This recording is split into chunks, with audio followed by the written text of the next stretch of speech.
Oui, bonjour à toutes et à tous. Ce matin, donc, dans la formule digitale que nous propose Préventica, c'est l'Arias aujourd'hui qui vous invite et qui a la chance donc d'avoir la participation de Raja Fassi, voilà, qui est présente et qui va nous parler de télétravail, qui va nous parler d'ergonomie, c'est sa spécialité. Et nous avons également Sébastien Triopon de la CARSAT, Bonjour. ingénieur de la CARSAT. Bonjour Sébastien, qui lui va également nous faire différents constats et différentes recommandations. Je cite l'ARIAS. L'ARIAS, c'est l'Association régionale des ingénieurs et animateurs sécurité, dont j'ai la chance d'être le président. Notre association regroupe une soixantaine d'adhérents actifs qui collaborent donc à nos travaux.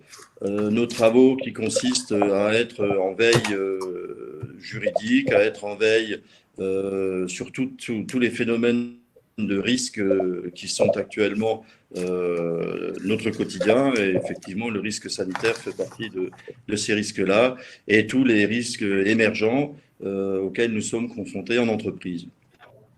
Nous regroupons des entreprises de tous secteurs d'activité confondus, que ce soit le bâtiment, que ce soit la distribution, les entreprises de transport et de logistique, et aussi les milieux hospitaliers et autres secteurs qui sont aujourd'hui vraiment confrontés à des tensions fortes, et à aussi des modifications totalement impromptues, quasiment sans aucun délai de prévenance de leur mode de travail, de leur mode de fonctionnement.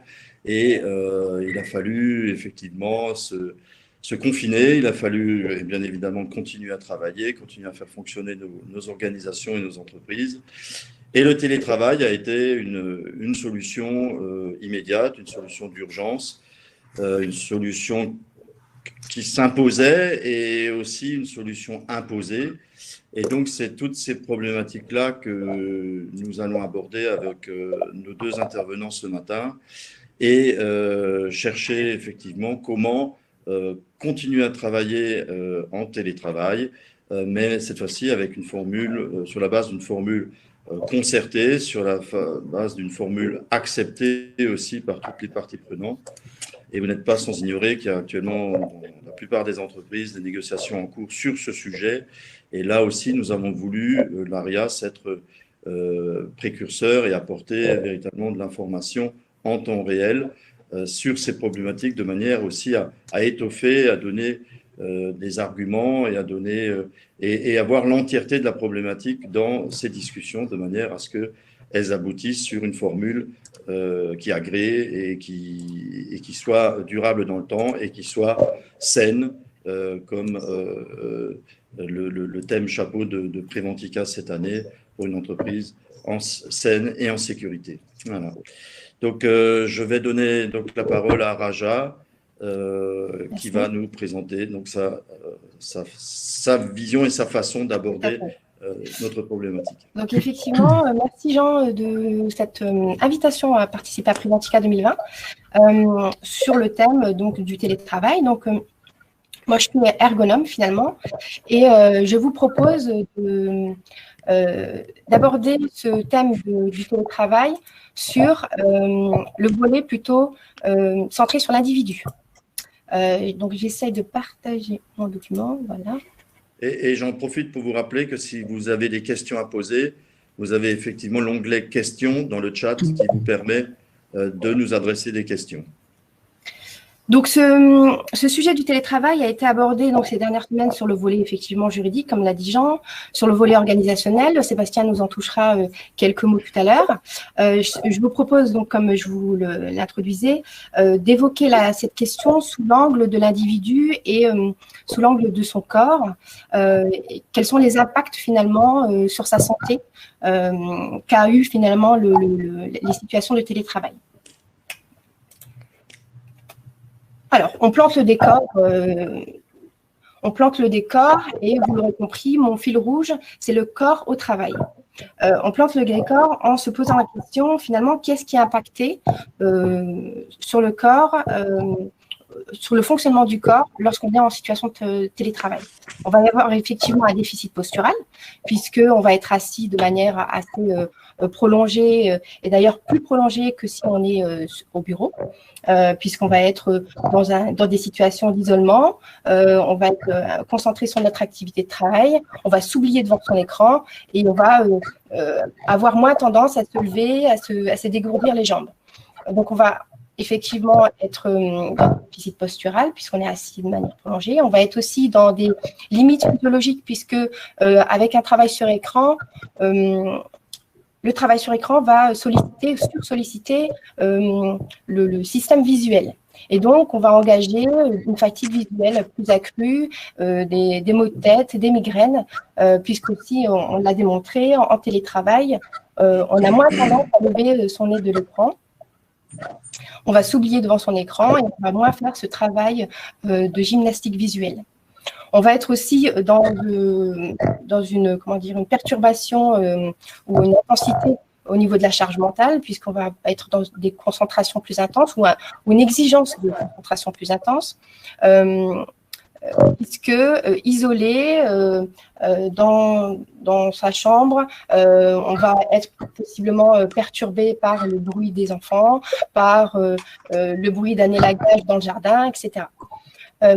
L'alimentation peut être également perturbée lorsqu'on est en télétravail, puisqu'encore une fois, on est isolé devant son écran, on s'oublie, on ne prend pas le temps de faire la pause méridienne, on peut manger sur le pouce pour continuer à travailler, continuer à dérouler son activité. On va aussi décaler son alimentation, qui peut aussi avoir avoir un impact fort. Et on sait, il a été démontré que le travail sur écran va retarder l'endormissement. Donc, il y a tous ces éléments de fonctionnement du corps humain qui vont être perturbés. Alors, pas seulement sur le télétravail, mais en l'occurrence, c'est le sujet qui nous concerne. Et l'idée, c'est de dire, finalement, ce tableau paraît assez noir, mais c'est aussi dans ces modes de fonctionnement qu'on va trouver des leviers pour ajuster et améliorer sa situation de travail. Par exemple, au niveau de la posture, on sait finalement que en s'étirant un petit peu, en déliant ses articulations, on va dénouer les contraintes. Au niveau de l'alimentation, on sait qu'aussi une qualité nutritionnelle va pouvoir améliorer notre concentration, améliorer nos capacités intellectuelles. Le sommeil aussi peut avoir des effets positifs. Un sommeil réparateur va également permettre une meilleure mémorisation et permettre une activité cérébrale améliorée. Une hydratation, par exemple, une bonne hydratation va jouer sur les articulations, va hydrater les articulations et va permettre de libérer les tensions et d'hydrater les tendons notamment. L'hydratation va aussi, par exemple, réguler la pression artérielle. Donc voilà, il y a finalement tous ces éléments du fonctionnement humain sont peut-être impactés par le télétravail ou par le travail, mais sont aussi des leviers qu'on sous-estime souvent, ou qu'on néglige en tout cas. Et lorsqu'on fait le listing de l'ensemble de ces éléments, on se rend compte que ils intègrent la pyramide de Maslow, c'est donc une hiérarchisation des besoins du corps. Et on se rend compte que boire, manger, bouger, dormir font partie de la base de cette pyramide, font partie de besoins primaires. Et c'est juste, donc cette slide, c'est juste pour vous rendre compte que finalement, afin d'atteindre l'objectif d'un épanouissement professionnel, d'un accomplissement professionnel et de l'appartenance d'un groupe, on va en oublier un besoin primaire, le besoin de bien manger, bien dormir, bien bouger, etc. Donc, l'idée de cette présentation, c'est de remettre finalement la focale sur ces éléments primordiaux, ces éléments primaires, et de tenter de remettre un peu les choses dans le bon ordre. Donc là, une petite mise en situation, Jean. J'ai appris que c'était bientôt ton anniversaire, donc j'ai fait une petite liste pour toi de cadeaux. Tu as le choix entre quatre outils, quatre éléments. Lequel choisis-tu? La machine expresso. La machine à café. La machine à café en grain. Donc, voilà, je te l'offre. Donc, tu la déballes. Tu la déballes, tu l'as en main. Qu'est-ce que tu fais spontanément? Je mets de l'eau Ouais. et je vérifie si j'ai des capsules. Donc, d'emblée. Donc, c'est une machine en grain. Donc, tu l'as peut-être pas vu sur la Ah oui, oui. sur la vidéo, mais c'est une machine en grain. Oui. Un peu compliqué, un peu complexe. Donc, tu la déballes. Qu'est-ce que tu fais en premier lieu? Je l'installe à un endroit où je peux la brancher. Tu la branches, ok. Je l'approvisionne en eau. Je cherche du café en grains. Ouais. Je n'en ai pas, donc c'est peut-être embêtant, mais… Et spontanément, spontanément, intuitivement, tu vas sur la machine qui paraît un peu complexe. Oui, je vais chercher la notice. Normalement, il faudrait commencer par la notice. Ok, on y arrive. Donc, effectivement, tu vas chercher la notice. En règle générale, pour bien faire fonctionner nos outils qui nous entourent, on va chercher à savoir comment fonctionnent ces outils, quelle est la marche à suivre pour pouvoir profiter durablement de cet équipement qu'on t'a offert, Jean, à ton anniversaire. Donc, tu vas t'intéresser à la notice. Et en fait, c'est le même… ça doit être le même principe pour nous lorsqu'on va en situation de travail. Lorsqu'on va en situation de travail, donc tu t'en vas en télétravail pour une semaine, Jean. Oui. Quel est l'outil principal que tu emportes avec toi? Mon PC. Ton PC. Et une chaise. Ouais. Pour m'asseoir. Ça a un rapport avec ce qu'on a dit auparavant. Quel est l'outil central que tu vas faire fonctionner? Mon PC. Ouais. Mais avant le PC même. Et si j'ai une box… C'est écrit devant toi. C'est écrit en face de toi sur le diaporama. Finalement, c'est ton corps, ton premier outil de travail. Ah oui, Donc, bien sûr. Là, l'idée de cette présentation, c'est de faire prendre conscience un peu à tout le monde que notre corps, c'est notre premier outil de travail et que, comme l'a fait Jean lorsqu'il a reçu son cadeau, il s'est intéressé à son fonctionnement. Il est nécessaire, il est indispensable pour tout un chacun de s'intéresser au fonctionnement du corps humain pour bien l'utiliser. Et donc, c'est ce qu'on va un peu dérouler aujourd'hui. Quel est le niveau de mes connaissances sur les besoins du corps, d'un corps quelconque, et de ses capacités. Donc, on ne va pas évoquer la question aujourd'hui de l'alimentation, de l'hydratation, de l'étirement, etc. Je vous propose de faire une focale sur les articulations et la posture. Donc, les articulations permettent de se mouvoir et de maintenir une posture. Chaque articulation possède une zone de confort, une position neutre. Alors, l'exemple le plus simple pour vous expliquer ce que c'est qu'une zone de confort et une position neutre, c'est la question du poignet. Le poignet, en position neutre, c'est la position donc du milieu. Il est en position neutre. Or, lorsqu'on utilise une souris, on va effectuer une pronation du poignet. Et donc, on va agir en contrainte de cette articulation. Et au fur et à mesure de cette contrainte va naître des affections, des douleurs qui va possiblement aboutir à des pathologies.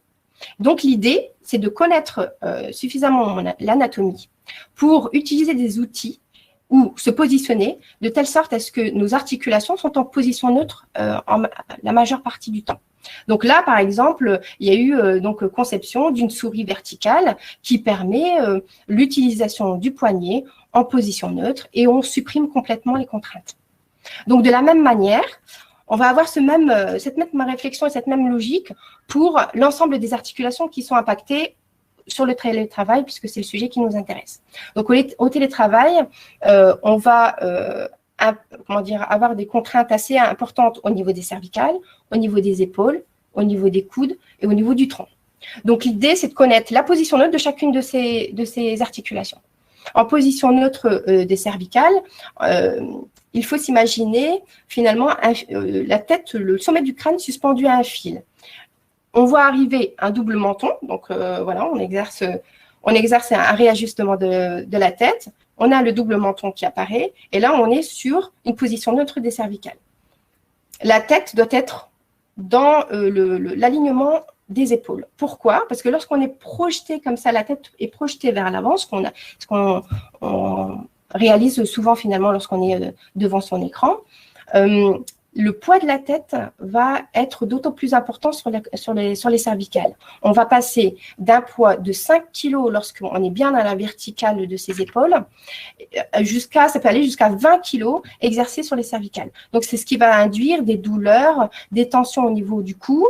Au niveau du bras, on peut avoir des irradiations, des douleurs qui vont s'élancer dans le bras et aboutir à des hernies cervicales. Ensuite, l'autre articulation, il s'agit de l'épaule. Les épaules doivent être basses et détendues. Et le petit repère, c'est d'éloigner ses oreilles, ses épaules des oreilles. On ouvre un peu la cage thoracique et les omoplates se rapprochent légèrement. On libère de ce fait la colonne d'air. On respire du coup beaucoup mieux. Troisième articulation, donc le coude. On va tenter de conserver, de ramener le plus souvent possible les coudes près du corps. Parce que lorsqu'on est devant un écran, en tout cas devant un ordinateur portable, on a tendance à allonger ses bras et faire avancer les coudes vers l'avant. Il induit en fait qu'il y a eu un basculement du poids du corps sur le tronc et on peut de ce fait-là tendre et sursolliciter la zone lombaire. Donc, il va y avoir lombalgie, lumbago, etc. Donc, l'idée, c'est de ramener régulièrement les coudes près du corps. Dernière articulation qui va être sollicitée, donc c'est le tronc, c'est le dos. Et donc, l'idée, encore une fois, c'est de s'auto-agrandir et on va veiller à avoir la tête, les épaules et le bassin dans le même alignement. Donc, comme on l'indique sur la petite illustration avec les points verts. Et ça a l'effet d'allonger sa colonne vertébrale. Ça a l'effet de libérer sa colonne d'air et tout en maintenant les abdominaux toniques. Donc, tous ces éléments, en fait, permettent de réajuster sa posture. Ce réajustement postural, il faut tenter, une fois qu'on connaît en fait les points repères, il faut tenter de la maintenir une fois de temps en temps, 10 secondes, 20 secondes, et on repart dans notre activité, on repart dans le mouvement, puisque le corps est fait pour se mouvoir. Et donc, l'idée de revenir régulièrement au fur et à mesure de sa journée, au fur et à mesure de ses semaines et de ses mois, de revenir quelques secondes sur cette posture un peu repère, permet de rééduquer son corps à adopter des postures saines, à adopter une posture, en tout cas optimale, qui respecte tout au moins les positions neutres et les zones de confort de nos articulations. Et on évite les douleurs et les affections. Alors, une fois qu'on a dit ça, je vous ai mis des vidéos, mais je ne vais pas pouvoir vous les faire visionner aujourd'hui. C'est des vidéos qui reconstituent des cas concrets qui ont été évoqués par le corps médical. En sortant du confinement, on a eu beaucoup de médecins, de kinésithérapeutes, d'orthoptistes qui revenaient vers nous en disant, ben voilà, on a une augmentation des consultations pour dorsalgie, cervicalgie, etc. Et on a le cas concret d'une dame donc une institutrice, qui s'est retrouvée du jour au lendemain à devoir travailler avec son ordinateur portable sur ses genoux et dans son fauteuil, puisque la table de salle à manger était prise par ses enfants. Donc, dans son fauteuil, au bout de X semaines, elle a fini par développer une hernie cervicale compressive. Pourquoi? Parce que dans son canapé, installée dans le canapé, vous comprenez bien, avec tout ce qu'on a dit auparavant, qu'il est très difficile de maintenir cette position repère avec la tête, les épaules dans l'alignement, etc. On a tendance, au fond du canapé, à enrouler le dos et donc on ne respecte pas la courbure physiologique de son dos. C'est ce qui a fait qu'au bout de X semaines, X jours de cette contrainte, le corps, la colonne vertébrale n'a plus supporté ces impacts.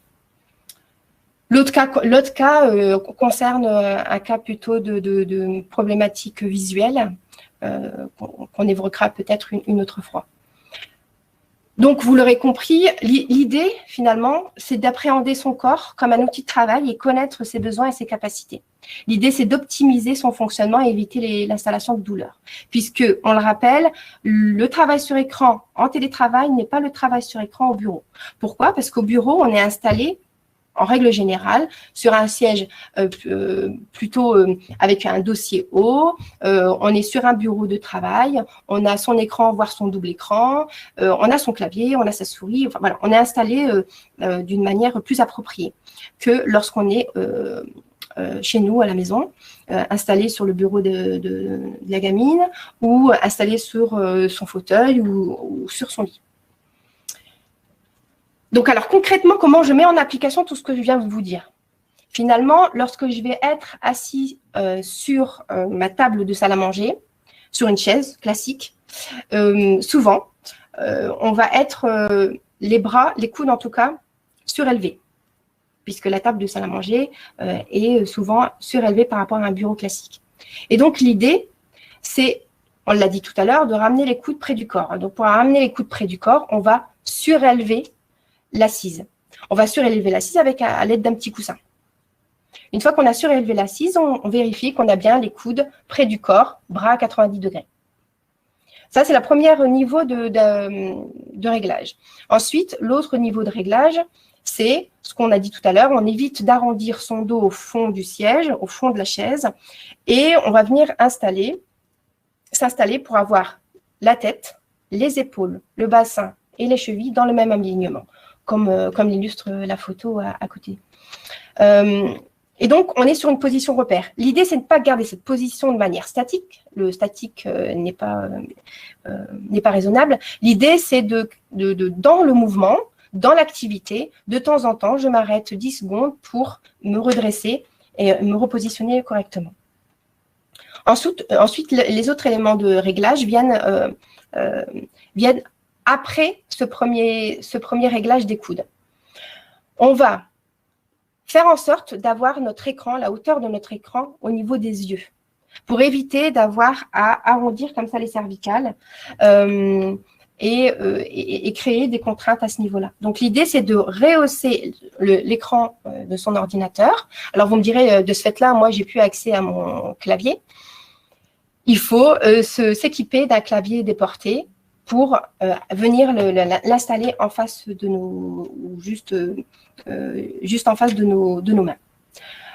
Donc voilà, ce type d'ajustement permettent de respecter ce qu'on a dit jusqu'alors, de respecter les positions neutres de l'ensemble de nos articulations, en tout cas les articulations principales, c'est-à-dire cervicales, épaules, coudes et tronc.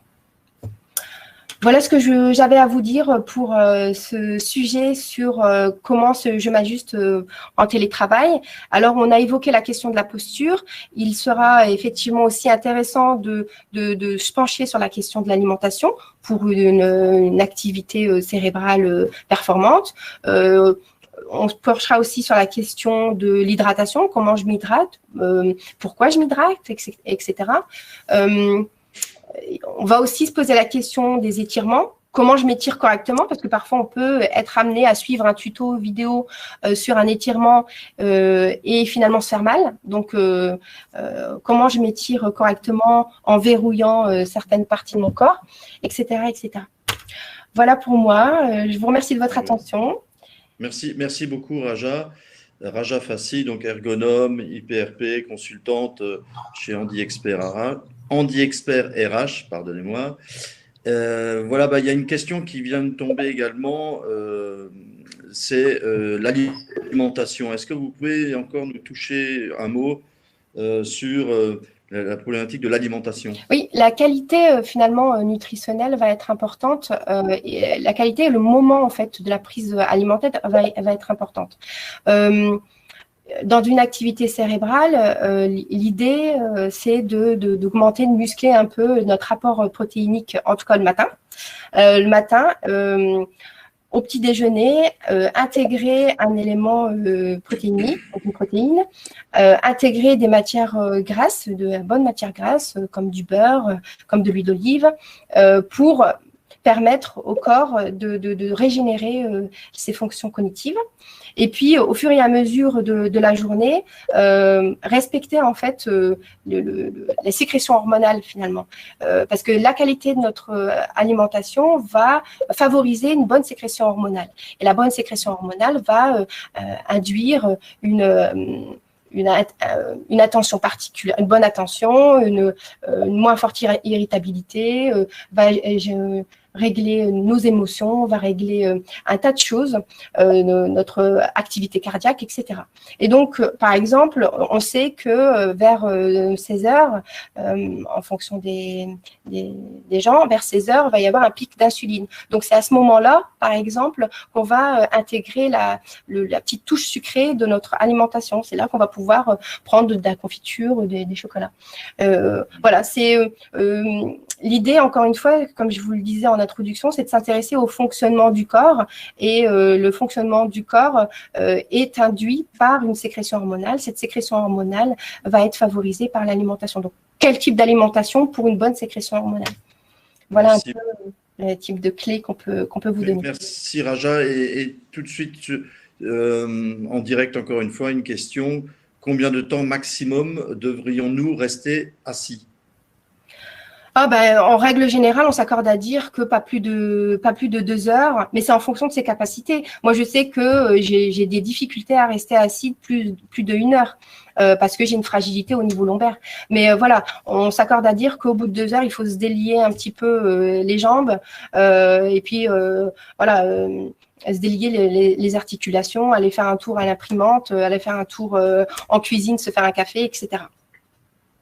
D'accord, très bien noté. Merci beaucoup. Merci également pour votre démonstration tout à l'heure. Oui, le corps, c'est vrai que c'est notre premier outil, c'est notre outil empirique. Mais effectivement, on aurait peut-être tendance à l'oublier. D'ailleurs, Jean, tu n'es pas forcément parti tout de suite sur cette piste-là. Hein. Pourtant, il y a une préparation avant. Hein. Pourtant, j'avais été prévenu. Voilà, donc ce qui veut bien dire que la pédagogie repose sur la répétition. Merci beaucoup. Et donc, je donne la parole à Sébastien Triopont, donc ingénieur conseil à la CARSAT des Hauts-de-France. Merci à vous deux. Alors effectivement, moi je vais embrayer je vais élargir un petit peu le regard et vous donner quelques points de repère sur le télétravail. Vous retrouverez ma présentation en téléchargement sur le site de Préventica, mais je vous mettrai le lien en direct dans le chat à l'issue de ma présentation. Comme ça, vous pourrez trouver tout de suite le bon lien pour le télécharger. Donc effectivement, je vais survoler un petit peu le sujet parce que voilà, on peut pas dans le quart d'heure qui reste aborder tous les éléments de ce vaste sujet qui est complexe. Moi, je vais revenir sur des notions liées au télétravail telles qu'on a pu le connaître ou telles qu'on l'abordait avant ce début de crise pandémique. Je reviendrai également sur les aspects actuels, l'évolution du télétravail qu'on a connu depuis quelques mois maintenant et vous donner surtout des pistes de réflexion sur le sujet. Je vous donnerai également des liens du réseau prévention donc, pour aller plus loin. Alors déjà, rappelez que le télétravail, en fait, dans cette typologie, il peut être de plusieurs types. C'est vrai qu'aujourd'hui, on focalise le télétravail sur du travail donc à domicile, à son domicile. Pour autant, je rappelle que le télétravail peut être aussi effectué dans d'autres conditions, c'est-à-dire dans le cadre d'un travail nomade, donc à l'hôtel, dans sa voiture ou dans un autre lieu, où il peut être également effectué dans des espaces qui sont en voie de développement d'ailleurs dans notre pays, des espaces partagés entre entreprises, donc des espaces de coworking. Et forcément, les problématiques ne seront pas les mêmes si je travaille à mon domicile ou dans des espaces qui sont prévus à cet effet et équipés à cet effet. Donc, je vais surtout centrer, en tout cas ce matin, le sujet autour du domicile, effectivement, puisque c'est quand même l'actualité. Et puis rappeler que le télétravail, bah oui, ça peut être de prime abord comme ça, alors peut-être pas avec quelques mois de recul, mais pris comme une situation de travail assez sympa finalement, puisqu'on travaille à la maison. Mais oui, c'est source de nouveaux risques, c'est source de risques physiques et psychosociaux. Un risque physique, effectivement, avec notamment, pourquoi pas des chutes. Je glisse sur le jouet du gamin qui traîne par terre, ou alors, effectivement, je m'acharne sur mon PC qui ne fonctionne pas. Et là, c'est plus d'ordre psychosocial. Bon, tout ça, bref, ça nécessite une adaptation de l'évaluation des risques pour l'entreprise. Et cette évaluation des risques, elle doit être réalisée en concertation. C'est une démarche qui doit être faite, une démarche projet, une démarche de prévention, et surtout qui doit être faite de manière participative. Alors, on va voir les différents acteurs derrière. Juste quelques points de vigilance que je reprends ici sur cette diapo. Parce que oui, il y a des risques, au-delà du risque physique, des risques physiques de chute dans les escaliers, des risques éventuellement de chute de plein pied, des risques liés au fait que je soulève un carton et que je me fais mal au dos, ou que j'ai une posture contraignante, effectivement, qui génère des douleurs dans les dorsales ou dans les cervicales ou à mon poignet. Oui, il y a des risques également liés, par exemple, à l'isolement. On est amené à être isolé de ses collaborateurs, de ses collègues ou de son équipe lorsqu'on est manager. Eh bien, à force, ça peut générer un sentiment d'isolement pour le collaborateur ou pour moi-même. Et donc, ce lien social, il faut que je le travaille, il faut que je sois vigilant à comment j'entretiens les relations avec mes collaborateurs. Le risque lié aussi à l'hyperconnectivité au travail. Voilà, vous avez certainement déjà fait l'expérience où des collègues vous ont raconté que le télétravail, ça peut allonger, dans un certain nombre de cas, grandement les journées de travail. Voilà, on se lève le matin, on ne passe même plus sous la douche, on allume son PC tout de suite et puis on prend son café en commençant à traiter ses mails. Et puis arrive le milieu de la matinée, on se dit tiens, quand même, je vais aller prendre ma douche. Le midi, je m'arrête, en tout cas, je me fais un petit sandwich, un petit bol de soupe. Là, c'est peu de saison là chez nous à Lille en ce moment, là, avec le temps qu'il fait dehors. Et puis, je continue à traiter mes mails voilà. Donc les journées s'allongent, ou alors à un moment, je m'occupe aussi des enfants. Et puis, je reprends l'activité une fois que c'est un peu plus calme. Et donc, je me déconnecte plus, quoi. Et puis, cognitivement parlant, j'ai une surcharge de travail. J'en viens à éventuellement avoir des troubles du sommeil, etc. Je travaille la nuit. Bon, très vigilant par rapport à cela, même si effectivement sur le papier, les études démontrent que dans le cas du télétravail, il y a un accroissement de la productivité des collaborateurs, en tout cas dans les premières semaines, les premiers mois de la mise en place du télétravail. Il faut rester très vigilant au droit à la déconnexion des collaborateurs. Et le droit à la déconnexion, attention, on parle souvent du droit à la déconnexion en se disant c'est le fait d'arrêter son PC à une certaine heure, ou pas de traiter ses mails ou ses contacts le week-end. C'est pas que ça, le droit à la déconnexion.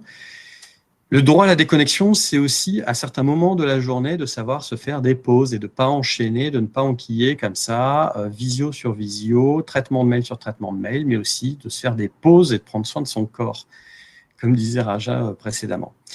L'autonomie, un autre point de vigilance, on n'est pas tous forcément autonomes, d'autant plus lorsqu'on se retrouve finalement plus ou moins seul à domicile, à travailler, on peut gérer plus ou moins son travail. Donc, ça s'accompagne, l'autonomie. L'équilibre entre la vie pro et perso, là, j'enfonce une porte ouverte, je pense, mais effectivement, comment je fais la part des choses, c'est un vrai travail de réflexion aussi, d'analyse et de concertation au sein de l'entreprise à avoir. Le suivi de l'activité, comment je suis l'activité de mes collaborateurs, d'une part, avec des activités qui sont parfois plus proches de la production, des activités qui sont parfois plus proches de la gestion de projet. Comment j'arrive à suivre cette activité. sans entrer dans des phénomènes de flicage et de surcontrôle qui peuvent aussi mettre le collaborateur dans une situation délicate. L'accompagnement par le manager de proximité, qui est là encore un échelon essentiel, comme dans le travail physique au sein de l'entreprise. Le manager de proximité a toujours un rôle pas simple, mais primordial, d'autant plus dans le télétravail. Ce manager de proximité, il a un rôle à jouer. Et j'ai envie de dire aussi, on verra par la suite, lui-même doit être accompagné, parce qu'il a un rôle vraiment pas évident dans cette histoire-là. Et il a un rôle à jouer dans le maintien du collectif. Voilà. Un autre point de vigilance que j'aurais pu aborder, que je n'ai pas mis dans cette diapo-là, c'est aussi l'interface machine, finalement. Vous voyez, même si là, on est à peu près une centaine réunis virtuellement ce matin, enfin physiquement virtuellement, si je puis dire, là, en ce moment même, moi, je parle à un écran. Je ne parle pas à un public où je peux éventuellement voir que certaines personnes soit sont perdues par mes propos et donc ça m'empêche de reformuler éventuellement mes propos, ou à l'inverse, si je vois qu'effectivement il y a un besoin, je peux creuser un certain sujet. Voilà, j'ai une interface machine qui est bien sûr pas la même qu'une interface humaine. Alors le contexte Covid, c'est sûr que ça a complexifié les choses, avec une démultiplication finalement de ce télétravail. Au départ, il y avait des entreprises qui ne le faisaient pas, ou qui avaient qui avaient permis d'accéder au télétravail à un certain nombre de collaborateurs. Clairement, on a démultiplié plus ou moins en façon organisée ou sauvagement ce télétravail. On l'a imposé également, parce que ça, c'était au départ un postulat de base dans le cadre du télétravail, qu'il fallait une forme de volontariat du collaborateur pour entrer en télétravail. On l'a imposé dans beaucoup de cas à temps plein, alors que là aussi, les différentes publications qui avaient lieu sur le sujet préconisaient d'avoir des temps maxi télétravail de l'ordre de 2 à 3 jours par semaine. Dans la plupart des cas, c'était bien à domicile, donc dans un contexte chez le particulier et dans un contexte familial, parce qu'effectivement, on a les enfants qui ont l'école ou qui ne l'ont pas, on a le conjoint qui est en télétravail également, dans des surfaces plus ou moins espacées dans la maison. On peut parfois être finalement tous ensemble réunis dans un appartement, un T2, et puis ça devient vite très, très, très compliqué pour travailler tous ensemble, sans se taper dessus. Alors, quelques préconisations à 3 niveaux, pour le salarié, pour le manager de proximité, pour l'entreprise. Déjà, pour le salarié, c'est de s'installer dans un espace dédié. Alors, c'est pas toujours évident, mais voilà, s'isoler pour bien aussi séparer le pro, le perso. Voilà, quand je rentre dans cette pièce, je sais que mon esprit passe dans le côté pro. Et quand je ressors de la pièce, je suis dans le perso. Ça évite aussi peut-être que je sois dérangé sans arrêt. Et encore, c'est pas toujours évident. Se fixer des horaires, des pauses régulières, effectivement, aller utiliser la machine que Jean, par exemple, a reçue pour son anniversaire. Ça, c'est important. De se faire des pauses, des coupures. Planifier la charge de travail aussi, des temps d'échange. Attention aux moyens de communication. Ne pas tout passer par des communications de type mail ou Teams ou virtuel. Conserver des temps d'échange physiques, alors à minima par téléphone, parce qu'on se comprend mieux par téléphone que par mail, je vous assure. Je pourrais faire un webinaire rien que sur ce sujet-là, mais effectivement, le mail, on est dans une diffusion d'informations où parfois on ne se comprend pas, où on écrit en gras les choses, où l'autre personne ne reçoit pas correctement l'information. Enfin, il faut privilégier les contacts physiques, verbaux. Attention à bien organiser ces choses-là. Essentiel pour éviter du RPS à gogo. D'où toute la difficulté du management. Toute la difficulté du management en situation de télétravail. C'est ça.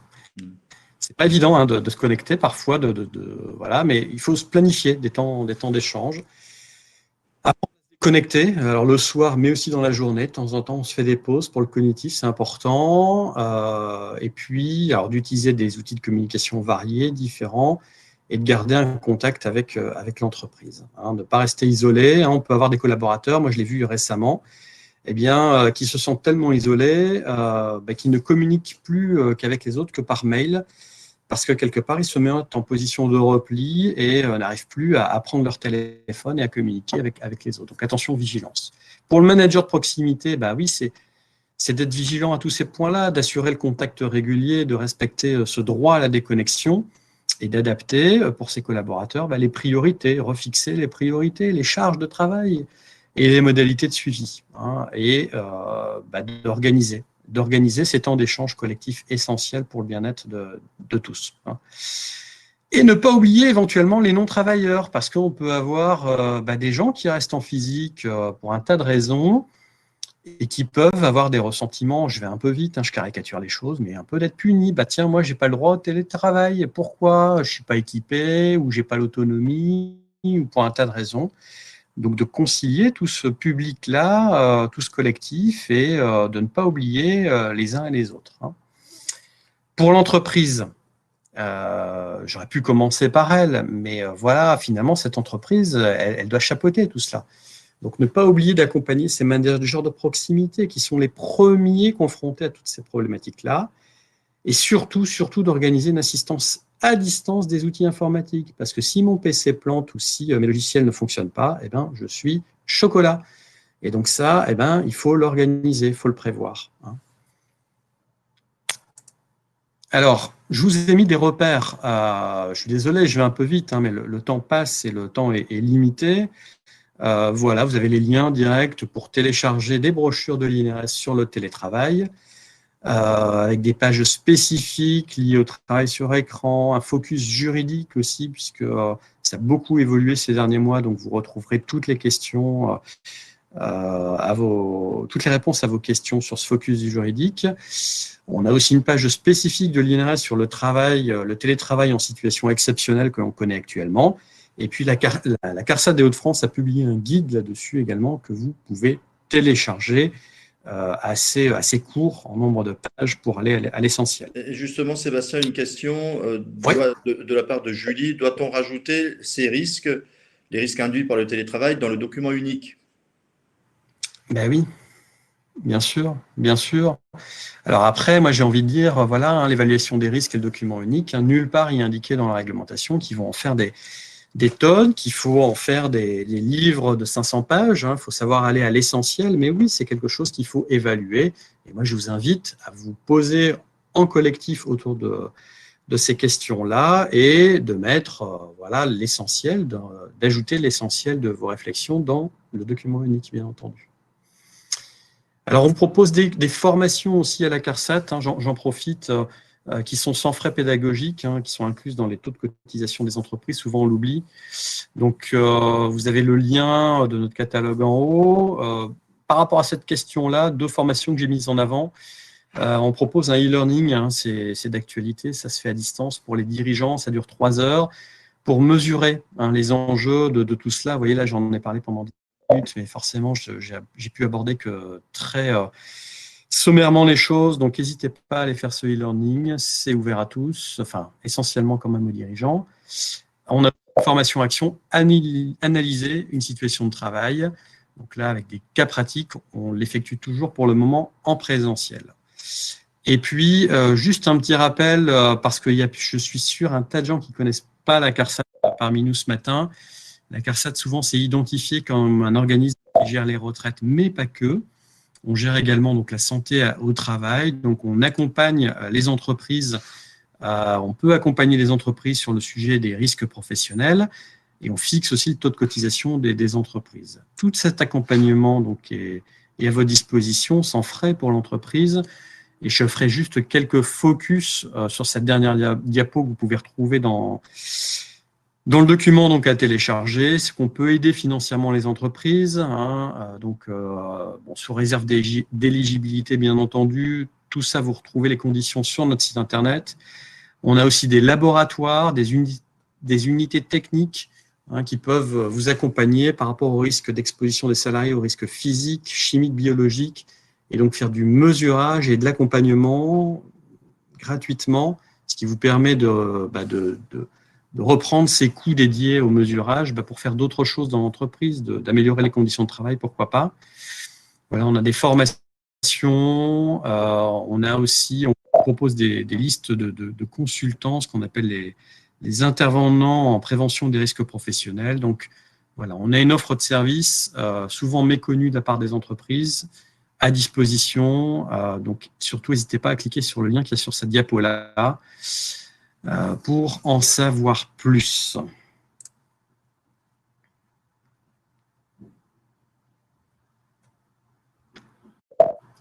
Voilà, Sébastien, merci beaucoup. Donc, nous avons bien noté la CARSAT au service des entreprises à disposition avec une large palette d'outils.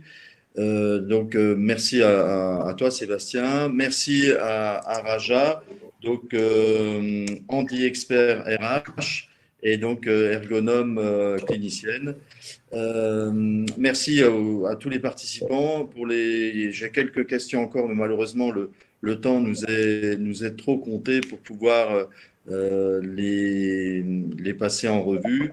Je tiens simplement encore à dire que le prochain rendez-vous de l'ARIAS, le 26 novembre, sur le thème « Et si nous apprenions à gérer notre stress autrement ?» Et je crois que cette période que nous traversons actuellement, que nous avons subi et où nous commençons à reprendre la main, c'est aussi une période où il y a un certain nombre de stress qu'il va nous falloir apprendre à gérer, à positiver et à anticiper et aller de l'avant sur les nouveautés organisationnelles qui sont maintenant quasiment notre quotidien. D'ailleurs, il y avait une question qui faisait un petit peu écho à tout ce qui a été dit. Et si le télétravail devenait la norme définitive et s'il n'y avait plus de présentiel du tout?